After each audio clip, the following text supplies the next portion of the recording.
Bible s'appelle Yahweh. Voilà. Donc, et vous donnez sa vraie signification. Bien évidemment. Donc, Julius il dit oui, ça veut dire détruire, perturber, faire violence, bref, les mêmes caractéristiques qu'on retrouve chez Seth. Donc, Yah, ça veut dire celui qui détruit, celui qui souffle, celui qui perturbe, celui qui renverse. Donc, exactement les mêmes caractéristiques que Seth. Que signifie Elohim? Elohim vient, je chute par Elohim. Elohim vient du sumérien. Il y a un panthéon sumérien. Le Sumer, c'est la civilisation de la Mésopotamie. Donc, il y avait un panthéon sumérien. Le dieu de lumière et du feu s'appelait Anu.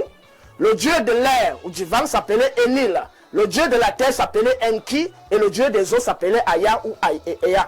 Maintenant, les Akkadiens, quand la civilisation sumérienne a chuté, les Akkadiens, donc, qui sont les ancêtres des Hébreux, dont le premier roi était Sargon d'Akkad, ils ne disaient plus Enil, ils ont commencé à dire Elil. Et plus tard, en cananéen, c'est-à-dire lorsque les Hébreux sont arrivés à Canaan, ils ont commencé à dire El. C'est de ce El qu'on a Ila. On a même Eli, qui est le nom d'un prophète. Et on a El qui devient Eloah en hébreu, qui devient Ela, qui devient Ila, dont le pluriel est Elohim. Et chez les musulmans, c'est ça qui est devenu Al-Ila, qui est devenu Allah. Donc, dans le panthéon sumérien, le dieu Enil, là, qui est devenu El, qui est devenu Elohim, qui est devenu Allah, c'est le dieu du vent, des tempêtes, des orages, de la guerre, de la violence, etc., etc. Nous voyons donc exactement l'origine du mot Yahweh en correspondance avec la divinité Seth, l'origine du mot El, qui est toujours la divinité de la Bible, en correspondance avec la divinité en un Seth. mot comme en mille, comment vous résumez votre démonstration? Je résume donc ma démonstration en disant, lorsque les Hekakasut, qui étaient constitués des Aramous et des Abirous, c'est-à-dire les Hébreux, sont arrivés en Égypte, ils ont trouvé dans le panthéon égyptien une divinité qui correspondait à leur divinité de Mésopotamie, notamment Yahweh Elohim. Et ils ont donc épousé cette divinité comme la leur, notamment la divinité Seth. Et c'est de ce Seth que le mot Satan. En un mot, la Bible n'est donc pas la parole. La Bible n'est pas. Effectivement, je vais montrer le contenu quand je vais reprendre la parole. Plus tard, j'ai dit quand je vais reprendre la parole, je vais montrer le contenu qui démontre que c'est le livre de Satan. Merci. Voilà. Pierre Bléreux-Yémec, je vous passe. Concernant la problématique inscrite à l'ordre du jour. Alors, Bertrand Tchoinkam, Blériot nuance légèrement et préfère le vocable sacré à divin. La Bible est-elle un livre sacré? Non, jamais. La Bible n'est ni sacrée, ni divin. Rien de sacré, rien de divin. Il faut le se rappeler. Je voudrais inviter les Africains à sortir de leur puberté. Vous savez, aujourd'hui, René Dumont a commis un ouvrage intitulé « L'Afrique noire est mal partie ». Et vous savez, Karl Marx a son Monsieur temps... Bernard, vous avez lu cet ouvrage, l'Afrique noire est mal partie. Je suis même marié à l'église, cher ami, c'est mon heure de gloire. Alors, Karl Marx disait que la religion, c'est le plomb du peuple. Pour stigmatiser un peuple, pour martyriser un peuple, pour chosifier un peuple, il fallait passer par la religion. Et Nietzsche, pour aller dans la même lancée que Karl Marx, disait que la religion est une forme de névrose pour l'humanité. Pour ceux qui ont été en Europe on ne va pas à l'église. Les gens travaillent. Ils ont respecté les propos de Voltaire dans Candide qui disait le travail loin de nous, trois grands mots, le vice, l'ennui, le besoin. Les Européens évoluent. Les Africains sont avec la Bible. On peut en emploi finir. Amen, amen, amen. On n'évolue pas. Il faudrait qu'on sorte de cette puberté et qu'on commence à considérer la vérité. Moi, je crois en Dieu, créateur du ciel et de la terre. La Bible n'a rien à voir avec Dieu. La Bible est un tissu de mensonges. Rien à voir avec Dieu. C'est pas excessif?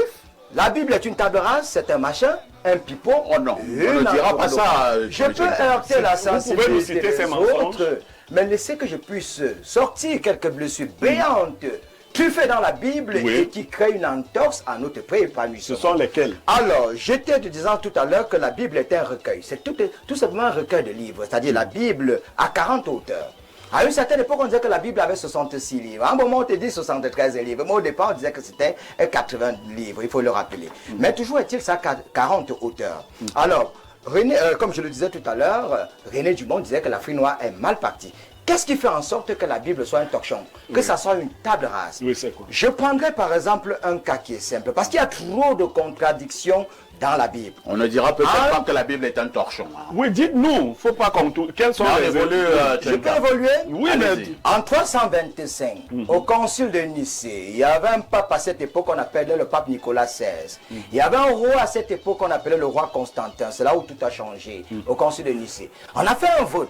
C'est-à-dire dans une assemblée, on a dit, vu les miracles de Jésus-Christ, parce qu'il faut rappeler que Jésus-Christ n'a jamais été le Fils de Dieu, c'est un prophète, et c'est au concile de Nicée en 325 que les gens ont fait un vote. On a choisi unanimement de faire de Jésus le Fils de Dieu. Parce qu'en réalité, Jésus reste et demeure un prophète. C'était en 325. Dieu ne dit pas un truc et il dit son contraire. En 540, après Jésus-Christ, la Bible a été feuillatée, caramélisée, brûlée et désintégrée parce que la Bible que nous avons actuellement n'est pas la vraie Bible. Parce qu'il faut rappeler que la Bible à cette époque avait 80 livres. 14 livres ont été extirpés dans la Bible, ce qu'on appelait à l'époque les apocryphes. Aujourd'hui, qui utilisent les apocryphes? Apocryphe en français signifie quoi? Les choses cachées. Ça a été caché, pourquoi? Parce qu'eux-mêmes ils se rendaient compte qu'il y a trop de contradictions. Est-ce que Dieu C'est ce que signifie apocryphe? Apocryphe dit les choses cachées. Non. Aujourd'hui, on utilise les non. apocryphes signifie des choses Non. cachées. Non. Et les apocryphes aujourd'hui, Non, un on les livre retrouve où? apocryphe On les est un retrouve chez les livre dont- rosicruciens, les francs-maçons. Pourquoi est-ce qu'on a enlevé ces 14 livres de la Bible? Aujourd'hui, la Bible a 66 livres, alors qu'au départ, c'était 80. Ça veut dire qu'il y avait beaucoup de contradictions. Je prendrai des cas qui sont légion. Dieu, qui est ad vitam aeternam, il est intelligent. Il dit bien, dans le Nouveau Testament, dans l'Ancien Testament, la polygamie est bien. Exode 21, verset 10. Si tu décides de prendre une deuxième femme, tu devrais la traiter équitablement à la première. Mais dans le Nouveau Testament, Dieu, il n'est plus intelligent. Il dit maintenant d'avoir une seule femme. Il a dit où? D'avoir une seule femme. Il va chez les musulmans, il dit aux musulmans, un homme peut avoir 5 femmes. Et il dit aux chrétiens, il faut avoir une Tu seule as femme. cité le Et verset qui dit d'avoir plusieurs femmes. C'est celui qui dit d'avoir plusieurs femmes. Permettez à Tchenka C'est quand même, on ne peut pas débiter des... Tu as dit que dans tel livre, il a dit d'avoir plusieurs femmes. Maintenant, dis là où il a dit d'avoir une seule femme. Ça fait 15 années que je suis dans la presse. Il pourrait faire le rentemplant de la diarrhée verbale, mais je suis cohérent. Je suis disant que Exode 21, verset 10, Oui. si tu décides de prendre une deuxième femme, D'accord. tu devrais la traiter équitablement à la première. Maintenant, le verset contradictoire, c'est lequel? parce que dans la Bible, tout le monde est Mais voilà. polygame. On a vu Salomon qui avait 300 femmes, 700 concubines. Tout le monde n'est pas polygame dans la Bible. Je vous dis que tous ceux qui avaient le vent en poupe dans la Bible étaient des polygames et ils ont été bénis. David même a tué la femme de Uri, a récupéré sa femme, ça n'a pas empêché qu'il a été béni. Comme vous dites que Dieu n'est pas contre la polygamie. Mais ce qui est étonnant, c'est que dans le Nouveau Testament, puisque vous l'avez lu, on dit qu'il faut être monogame. Et c'est une femme. On va citer Bertrand. Mais entre-temps, ceux qui célèbrent ce mariage, qui parlent d'amour, ne sont pas mariés, mais ils ont quand même des virgines de gamme avec la Sixa. Je reviens maintenant pour le cas d'Abraham. Dans la Bible, on dit qu'Abraham voulait sacrifier Isaac. Est-ce que vous savez que dans le Coran, c'est plutôt Ismaël qu'Abraham voulait sacrifier? C'est-à-dire, Dieu a dit un truc dans la Bible, il est allé se contredire carrément dans le Coran. Dans la Bible, on nous dit que l'ange de lumière. Quelle technique littéraire qui consiste à parler de la Bible en prenant les Lucifer, références du qui Coran? est Lucifer? Vous-même, vous avez dit que Lucifer, c'est encore le diable. Encore, on vous dit que Lucifer veut dire ange de lumière. Non, on n'a jamais dit que Lucifer, c'est le diable. Lucifer, Lucifer, c'est l'ange de lumière. Le diable, c'est autre chose. Lucifer représente qui? Est-ce que la lumière peut être l'obscurité? Ou une interrogation. Qui est même d'abord le diable? Il faudrait encore se poser cette En chute, question. Bertrand. Je voudrais chuter sans me renverser en vous faisant comprendre que les hommes ont rédigé la Bible à leur avantage. On s'est arrangé pour que le peuple de Dieu soit Israël, où il y a la guerre. L'Égypte, il n'y a pas de guerre en Égypte malheureusement, mais c'était le peuple. On a dit tout à l'heure que Égypte veut dire diable, mais il n'y a pas de guerre en Égypte. Mais Israël qui est le peuple de Dieu, parce que le paradis des chrétiens c'est à Israël, le paradis des musulmans c'est carrément à la Mecque. Même si 1500 pèlerins sont passés des Très villes bien. à Népal, toujours parce qu'il faisait chaud, sont passés des villes à Népal. Merci, hein. Est-ce qu'il est même un peu normal que la Bible, parce que les musulmans vous diront que le Coran sort tout droit du ciel. Allah a rédigé le Coran et il a Très donné bien. aux Ce individus. matin, nous parlons de la Bible. On dira donc avec vous. Tant de tel en Espagne, à Calmez-vous, Corée, tout ça c'est l'Europe, en Grèce. calmez-vous. Faut arrêter de dire des contes vérités, c'est incroyable. Faites bouger votre cerveau. Calmez-vous, Alain Douk.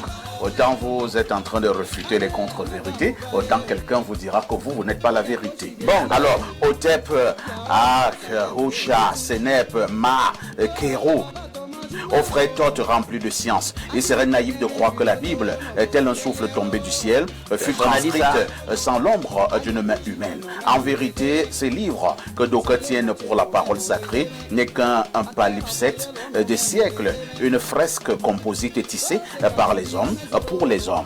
Née du tumulte des civilisations anciennes, elle s'abreuve aux sources profondes de mythes mésopotamiens, tels celui de Gilgamesh, dont le déluge résonne étrangement dans l'épopée de Noé. Elle emprunte aux lois antiques. Le message est tellement long, hein, et je prends la fin. Que la lumière voilée éclaire ton silence et que la rose s'épanouisse sur la croix de ton être. Big up au discret. Amorcien, Niemek, c'est Saker ignorant. Certains mots pour arriver à des déductions en réalité qui ne devront pas être. J'ai l'impression que leur critique repose sur le fait que lorsque je parlais, ils n'étaient pas attentifs. J'ai d'abord montré l'arrivée des Hébreux en Égypte. Et je crois que le pasteur l'a confirmé tout à l'heure. Donc si les Hébreux sont arrivés en Égypte, ça veut dire que forcément, ils se sont accointés à la culture égyptienne, ce qui est normal. D'ailleurs, on appelait Moïse l'Égyptien. Donc, je ne sais pas de quoi il parle. Il se base seulement sur les mots que j'ai dit, Allah, Yahweh. Est-ce que j'ai seulement parlé de la langue? J'ai précisé la querelle d'un pharaon nommé Sekenreta contre un roi envahisseur, le roi Ixos, qui constituait les peuplades hébreux venus de Mésopotamie. J'ai précisé que ce roi nommé Apophis, écoutez d'abord le nom de ces rois. Il y a un qui s'appelait Semken. Dans Semken, vous avez Sem.